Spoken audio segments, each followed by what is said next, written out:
राधे राधे मित्रों, मैं अंकित आप सभी लोगों का आपके अपने चैनल में हार्दिक स्वागत करता हूँ, अभिनंदन करता हूँ। दोस्तों आज आपके सामने फिर से प्रस्तुत हूँ। तो दोस्तों लास्ट सेशन में हमने बात की थी कि जीवन मुक्ति क्या है और इसकी अवधारणा क्या है और जीवन मुक्त गीता में इसके कौन कौन से लक्षण हमको मिलते हैं और किस तरीके से हमें ये गीता में जीवन मुक्ति की राह हमें दिखाती है। तो अगर आपने वो वीडियो नहीं देखा हुआ है तो मैं आपसे रिक्वेस्ट करूंगा कि पहले आप वो वीडियो देख के आइए जिसमें आपको अच्छे से पता होगा कि जीवन मुक्ति क्या है। ठीक है, और जीवन मुक्ति की राह दिखाने वाली जीवन मुक्त गीता क्या है। ठीक है, उसके बाद ये पढ़िएगा क्योंकि आज मैं आप लोगों को जीवन मुक्त गीता ही पढ़ के सुना रहा हूँ जो श्री दत्तात्रेय जी द्वारा ही कृत है, जिसमें जीवन मुक्ति को बताया गया है। वैसे मैं संक्षेप में बता देता हूँ कि जीवन मुक्ति क्या है।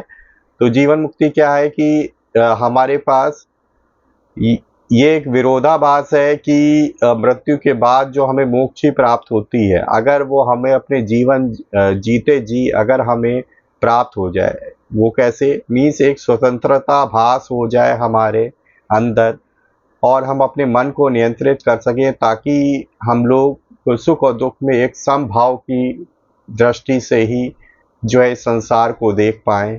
ठीक है, मतलब सुख आएगा तो हमें ज़्यादा सुखी नहीं होना है, दुख होएगा तो हमें ज़्यादा दुखी नहीं होना है। ठीक है, मतलब ये नहीं कि ज़बरदस्ती, ये अपने अंदर की भावना होती है दोस्तों। तो ये अपने आप खुद आपको प्रकट होगा कि हमको कैसे रहना है। ठीक है, अपने आप ही ना आपको ज़्यादा मतलब कोई किसी चीज़ में अगर आप जीत जाएंगे तो आपको बहुत ही ज़्यादा जो है हर्षोल्लास नहीं होगा, आप उसका जश्न नहीं मनाओगे। और जब आप हार जाओगे तो हतोत्साहित नहीं होगे, निगेटिव में नहीं ले जाओगे अपने आप को। हर चीज़ को जो है नॉर्मल वे में, पॉजिटिव वे में ही आप लोगे, दोनों सिरे को। ठीक है दोस्तों, तो चलिए देखते हैं ये कहाँ से मैं बता रहा हूँ। तो दोस्तों गीता प्रेस की गीता संग्रह आती है, प्रथम गुच्छक और द्वितीय गुच्छक। तो ये दोस्तों प्रथम गुच्छक है जो 25 अलग अलग तरीके की गीता के ग्रंथों का हिंदी अनुवाद का संकलन किया गया है। तो इसी में दोस्तों श्री दत्तात्रेय जी द्वारा लिखित यहाँ पे आप देख सकते हो जीवन मुक्त गीता। ठीक है, तो यही दी गई है और ये जो है ना इस प्रथम की लास्ट गीता है। देख सकते हो 25वां अध्याय है जीवन मुक्त गीता, भगवान श्री दत्तात्रेय जी द्वारा कृत है। 667 पृष्ठ पे दी गई है दोस्तों, लास्ट अध्याय है दोस्तों।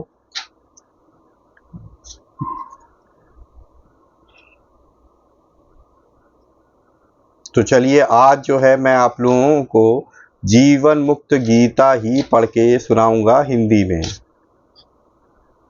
तो एक बार प्रेम से बोल दिए दोस्तों, जय श्री गणेशाय नमः, ओम नमो नारायणाय, ओम नमो भगवते वासुदेवाय, जय श्री राधे कृष्ण, हर हर महादेव, जय श्री पार्वती माता की जय हो, जय सिया राम हनुमान जी, जय गुरुदेव जी। चलिए शुरू करते हैं, आप लोग भी ध्यान लगा के मन लगा के सुनिए। जीवन मुक्त गीता श्री दत्तात्रेय जी द्वारा कृत जीवन मुक्ति की बारे में समझाती है। तो वेदांत सार से ओतप्रोत अत्यंत लघु कलेश्वर वाली जीवन मुक्त गीता श्री दत्तात्रेय जी द्वारा कृत रचना है, जिसमें अत्यंत संक्षिप्त पर सार गर्भित ढंग से सहज सुबोध दृष्टांतों द्वारा जीव तथा ब्रह्म के एकत्व का प्रतिपादन किया गया है।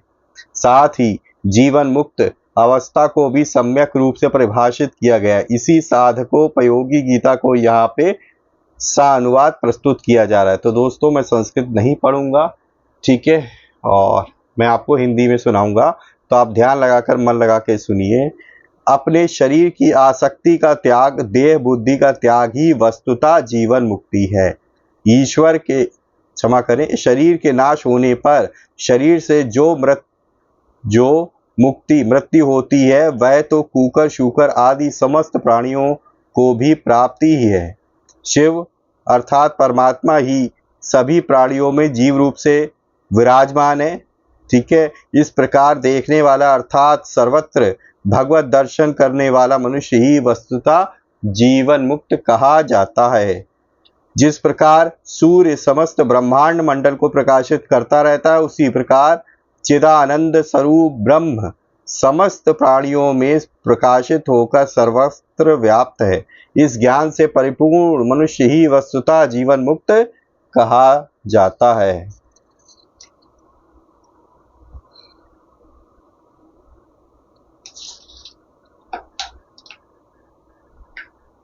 जैसे एक ही चंद्रमा अनेक जलाशयों में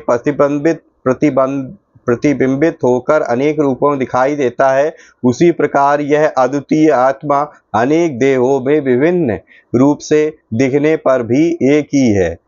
इस आत्मज्ञान को प्राप्त मनुष्य ही वस्तुतः जीवन मुक्त कहा जाता है। सभी प्राणियों में स्थित ब्रह्म परमात्मा भेद और अभेद से परे है। एक होने के कारण भेद से परे और अनेक रूपों में दिखने के कारण अभेद से परे है।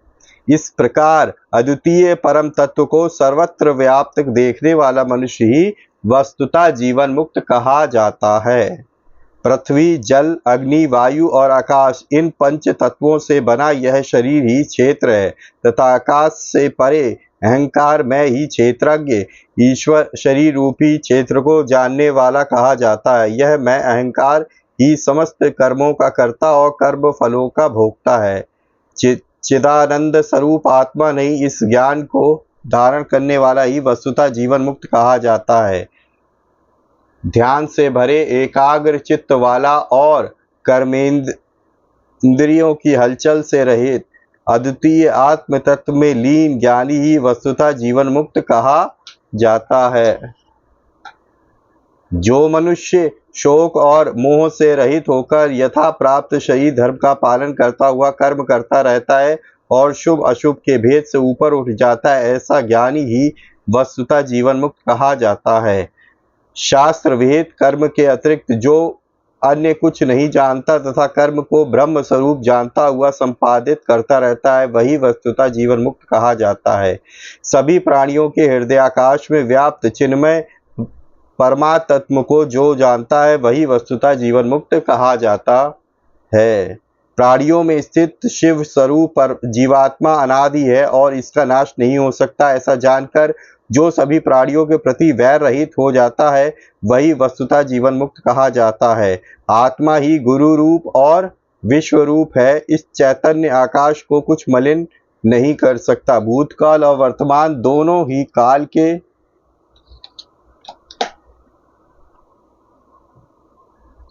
काल के अंश होने से एक ही हैं, दो नहीं। ऐसा जानता है, वही वस्तुतः जीवन मुक्त कहा जाता है। अतः अंतः ध्यान के द्वारा जिसे ज्ञानी जन देख पाते हैं, वह मन कहा जाता है। उस मन को सो अहम, वह परम तत्व मैं ही हूँ की भावना को जो विलीन कर लेता है, वही वस्तुतः जीवन मुक्त कहा जाता है। उच्च ध्यान में स्थित होकर जिस चैतन्य का दर्शन योगी जन करते हैं, वह मन कहा जाता है। उस मन को शून्य लय तथा विलय की प्रक्रिया से जो युक्त कर लेता है, वही वस्तुतः जीवन मुक्त कहा जाता है। मन को ध्यान से लय करके जो नित्य अभ्यास में लगा रहता है और जिसे यह ज्ञान हो गया है कि बंधन और मोक्ष दोनों की ही सत्ता वास्तविक नहीं है, मायिक है, वही वस्तुतः जीवन मुक्त कहा जाता है। स्वभाव सिद्धि गुणों से रहित होकर ऊपर उठकर जो एकांत में मग्न रहता है, वह ब्रह्म ज्ञान के रस का आनंद लेने वाला ही वस्तुतः जीवन मुक्त कहा जाता है। जो साधक अपने हृदय में उस परम तत्व का सो अहम हंसा रूप से ध्यान करते हैं तथा चित्त को उससे प्रकाशित करते हैं, वे जीवन मुक्त कहे जाते हैं। अपनी आत्मा को शिव शक्ति स्वरूप परमात्म तत्व जानकर और अपने शरीर तथा ब्रह्मांड को समान जानता हुआ जो हृदय स्थित मोह को चिदाकाश में विलीन कर देता है, वही वस्तुतः जीवन मुक्त कहा जाता है। जागृत, स्वप्न, सुसुप्ति तथा तुरीयावस्था में रहते हुए भी जिसका मन सदा सो अहम मैं वही परमात्म तत्व हूँ के भाव में मग्न रहता है, वही वस्तुतः जीवन मुक्त कहा जाता है। मैं वही निराकार ब्रह्म हूँ जो इस सो अहम ज्ञान धारा में जो उसी प्रकार निरंतर स्थित रहता है, जैसे पिरोई गई मणिमाला में सूत निरंतर विद्यमान रहता है, वही वस्तुतः जीवन मुक्त कहा जाता है। विकल्प और संकल्पात्मक मन ही मनुष्यों के भेद और एक का हेतु है। जो ऐसा जानता है और मन के पार चला जाता है, वही वस्तुतः जीवन मुक्त कहा जाता है। विद्वानों ने मन को ही जान लिया है। सिद्धांत भी यही है कि साधना में मन की दृढ़ता से ही मोक्ष प्राप्त होता है। जिसने इस सत्य को जान लिया, वही वस्तुतः जीवन मुक्त कहा जाता है। मन से अंतर वृत्तियों का त्याग और वह वृत्तियों की उपेक्षा करने वाला योगाभ्यासी श्रेष्ठ है, किंतु अंतः और वाह दोनों वृत्तियों का मन से त्याग करने वाला ही वस्तुतः जीवन मुक्त कहा जाता है। इति श्रीमद्दत्तात्रेय कृत जीवन मुक्त गीता संपूर्णा। एक बार प्रेम से बोल दिए दोस्तों, सियावर रामचंद्र की जय। तो ये थी दोस्तों दत्तात्रेय जी द्वारा कृत जीवन मुक्त गीता, जो मैंने आपको कह सुनाई। आप अपने विचार कमेंट बॉक्स में ज़रूर लिखिएगा कि ये गीता आपको कैसी लगी। ठीक है दोस्तों, अगर वीडियो अच्छी लगी है तो प्लीज़ वीडियो को लाइक करना न भूलें और ज़्यादा से ज़्यादा अपने परिजनों मित्रों के साथ शेयर करें, ताकि वो भी इस पर्टिकुलर वीडियो से कुछ इन्फॉर्मेशन प्राप्त कर सके। पहली बार चैनल पे आए, चैनल को सब्सक्राइब कर लीजिए, बेल आइकन को प्रेस कर लीजिए, ताकि लेटेस्ट से लेटेस्ट वीडियो की इन्फॉर्मेशन आपको तुरंत ही मिल सके। तो इसी तरीके से भगवान की भक्ति करते रहिए, अपने परिवारजनों मित्रों के साथ खुशी प्रसन्नचित्तों का जीवन व्यतीत करिए, और हाँ, हमेशा की तरह किसी न किसी एक पर्सन की हेल्प करने की जरूर कोशिश करिए। दोस्तों, वीडियो को देखने के लिए बहुत बहुत धन्यवाद। मिलेंगे इसी तरह किसी और वीडियो में, तब तक के लिए जय श्री राम, राधे राधे मित्रों।